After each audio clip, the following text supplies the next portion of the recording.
సత్యము. ఏ మానవుడు మనస్సు, వాక్కు మరియు శరీరములతో సత్యమునే ఆచరించుచు, మనస్సుతో కానీ వాక్కుతో కానీ శరీరముతో కానీ సత్యమునే ఆచరించాలట. సత్యమునే పలుకుచు దానికి అనుగుణంగా నడుచుకొనునో అట్టివాడు ఏ ఏ ఉత్తమ కార్యములు చేయుటకును పూనుకొనునో అవి అన్నీ పూర్ణ సఫలత పొందును.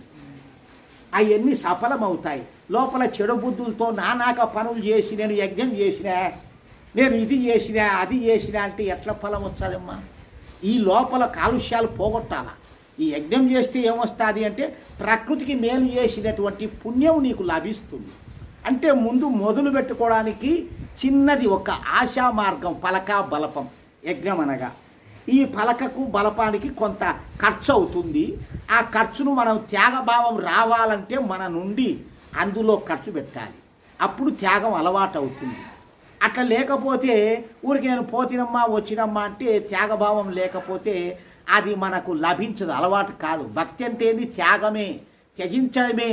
భగవంతుడు చెప్తాడు, ఈ లోకమంతా నాదిరా, ఈ లోకంలోనే వస్తువులన్నీ నావేరా, నీది ఏమీ లేదు, నీవు త్యాగభావంతో అనుభవించు అంతే.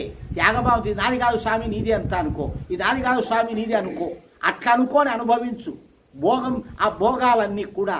అంతేకాని నాది అని ఎప్పుడు అనుకుంటావో నీకు అప్పుడు అన్ని దుఃఖాలు కలిగిస్తాయి.